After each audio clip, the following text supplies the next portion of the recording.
Habis ambil darah, dia malah peluk aku sambil bilang, aduh sakit. Dan dia peluk-peluk aku sambil raba-raba aku, Kak. Astagfirullah. Aduh, si bapak nih udah sakit, udah deket maut, masih aja ganjen lupa.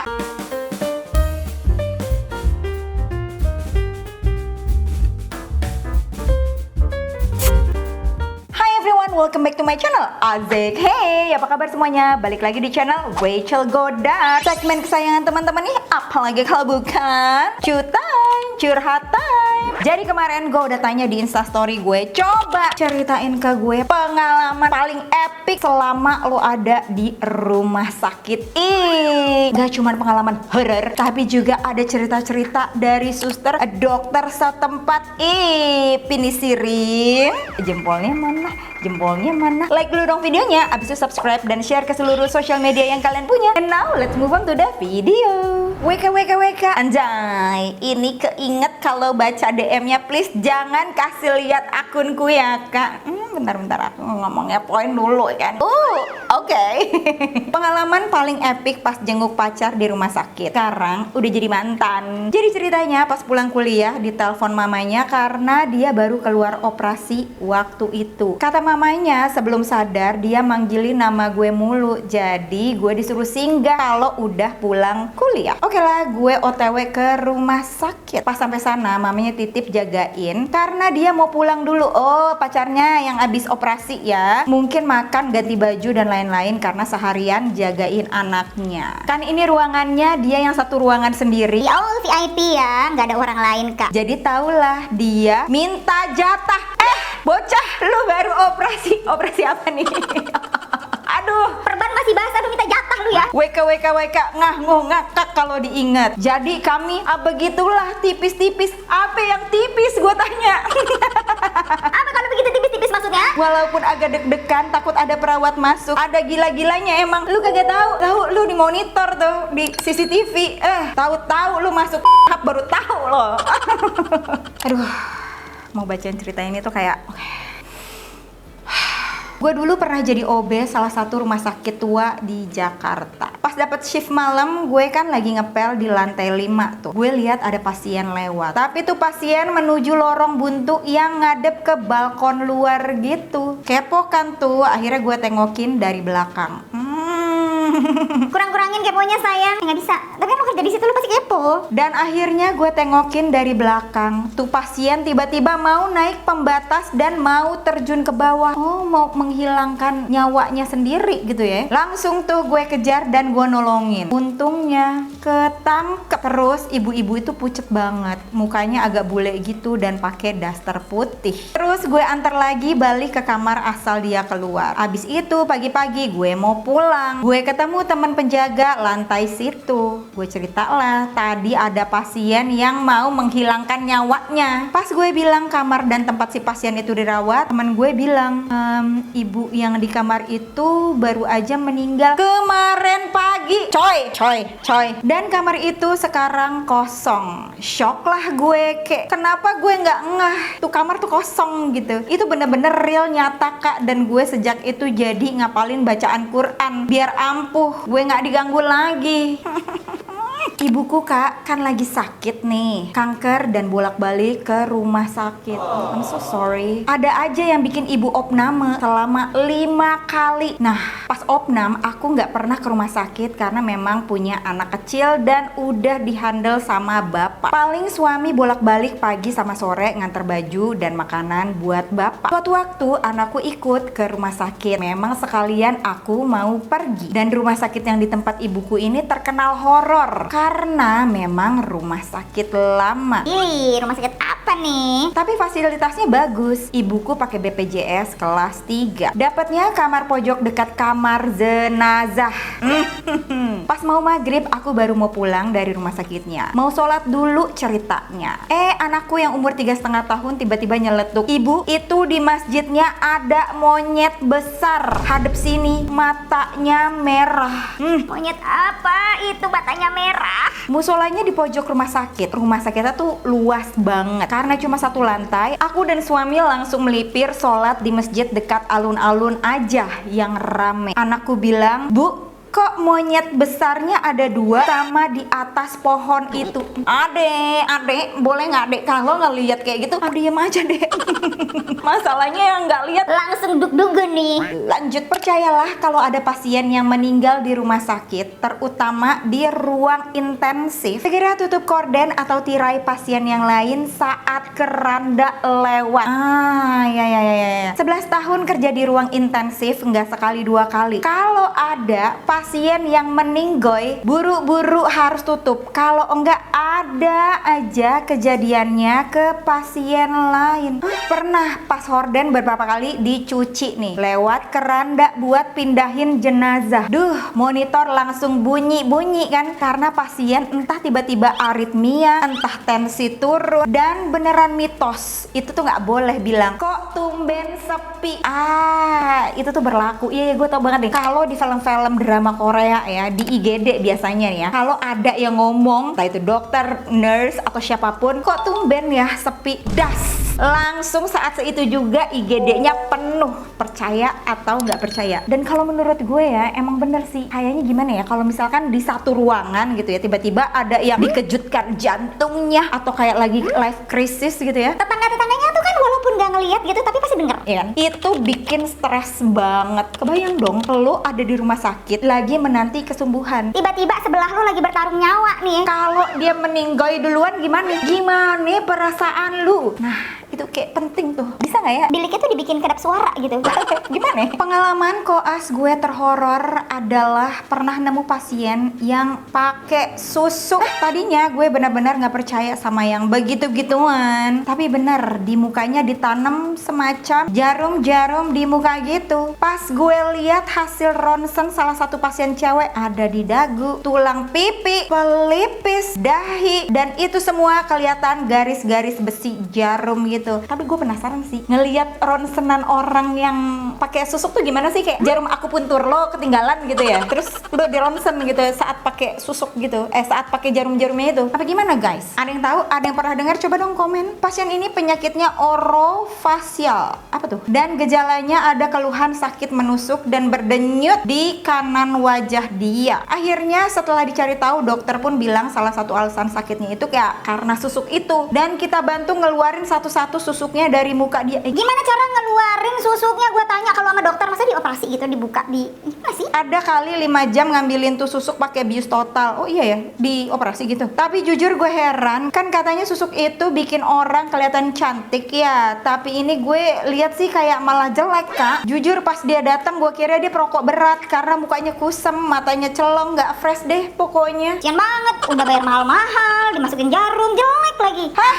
Ini pengalamanku selama aku masih jadi suster. Sekarang udah resign jadi ibu rumah tangga karena trauma. Jadi dulu pernah rawat intensif satu pasien bapak-bapak gitu. Awalnya dia ramah, suka ngajak ngobrol.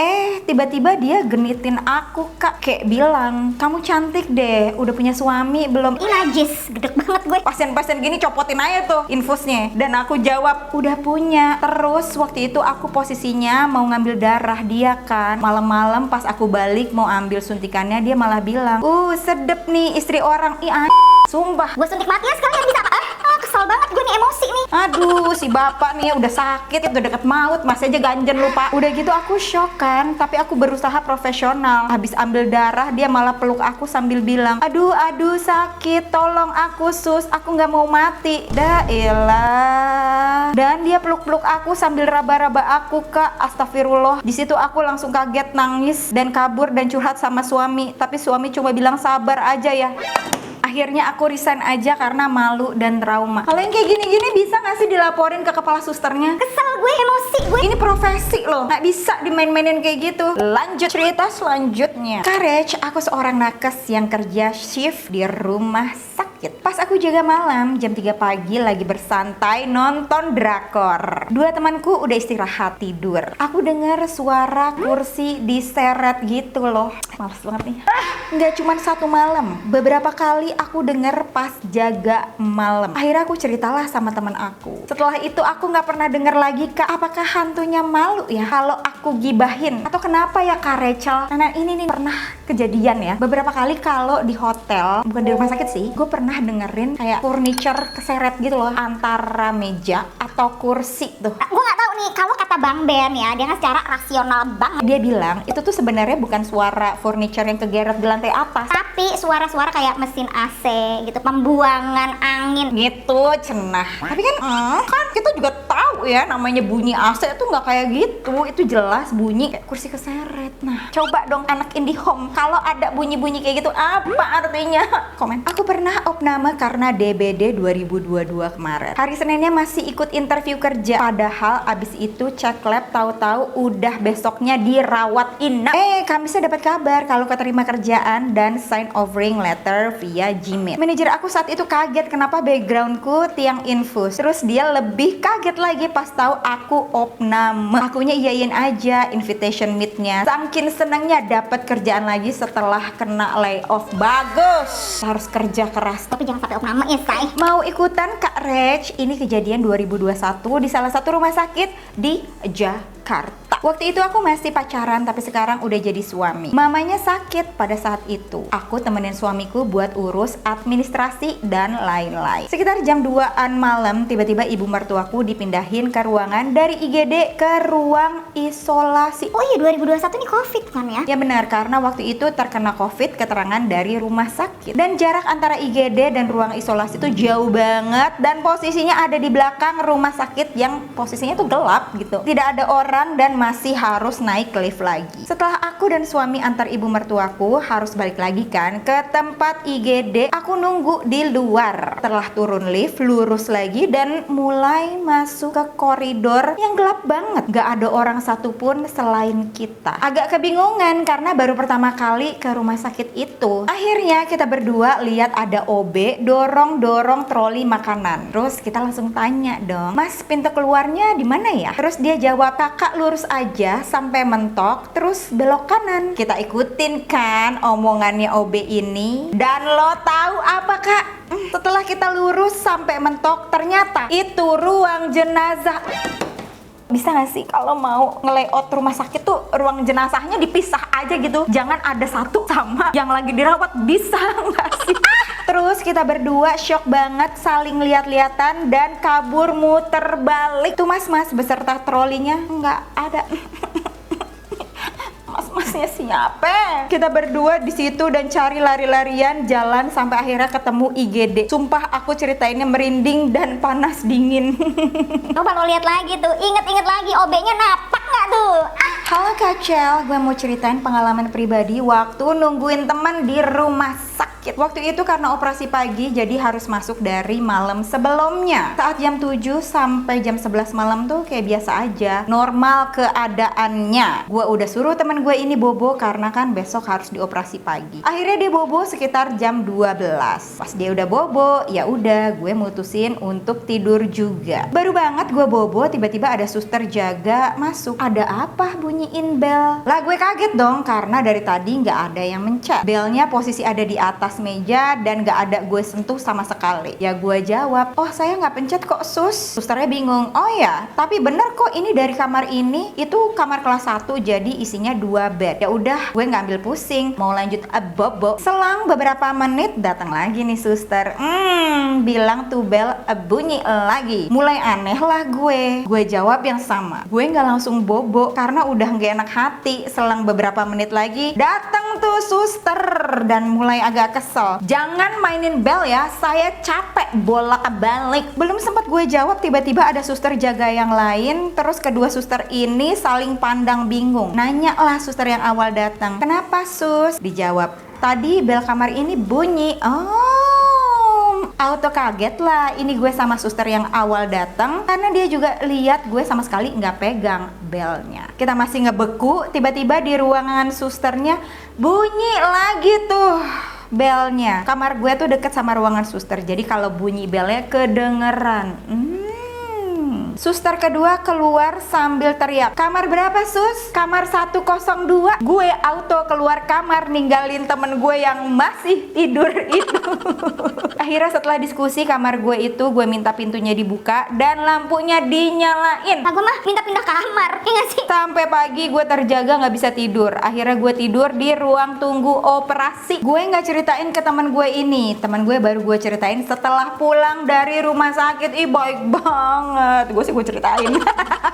Biar seru aja, jangan bikin deg-degan sendirian. Oh iya, by the way, bel kamar itu diputus sementara dan gue ditinggali nomor handphone susternya. Jadi kalau ada yang dibutuhin bisa langsung call. By the way, ini kejadiannya di salah satu rumah sakit di Bandung. Ih, ada yang bisa tebak nggak? Pernahkah pas shift siang pasien 28 orang dan yang jaga cuma 3 orang. Ada keluarga pasien tiba-tiba pencet bel, cuma minta tolong suruh ngelapin tangan pasien yang basah karena air setetes. Waduh, gila-gilanya nih. Udah gitu aku disuruh lap muntahan di bawah kasur, tapi ternyata itu bukan bekas muntah pasien, tapi bekas anaknya. Nggak tahu malu lagi, mereka juga gelar tikar terus tiduran di kamar inap, padahal itu sharing. Terus aku kira dia baik, pas pulang ngasih mangga sebungkus. Nggak taunya isinya asem dan basi. Ini jahat sih. Kenapa ya? Maksud gue gini loh, ini banyak banget yang cerita terganggu karena di rumah sakit banyak tamu atau pasien atau Keluarga pasien lainnya itu bawa tikar. Ada yang liwetan, ada yang bikin makan-makan berisik kayak. tolong dipakai otaknya bapak-bapak ibu-ibu. Rumah sakit tempatnya buat berobat banyak orang sakit, nggak kepengen ngelihat manusia-manusia kayak Anda. Namaste. Oke guys, itu dia tadi cerita Cu Time tentang pengalaman epic selama di rumah sakit. Kalau teman-teman punya pengalaman lain atau punya tema Cu Time, cus komen sekarang juga. Kalau teman-teman suka dengan channel ini, jangan lupa diklik subscribe dan diaktifin notifikasinya biar nggak ketinggalan video baru dari gue. And once again, thank you so much for watching. I'll see you on my next video. Stay kece, bye!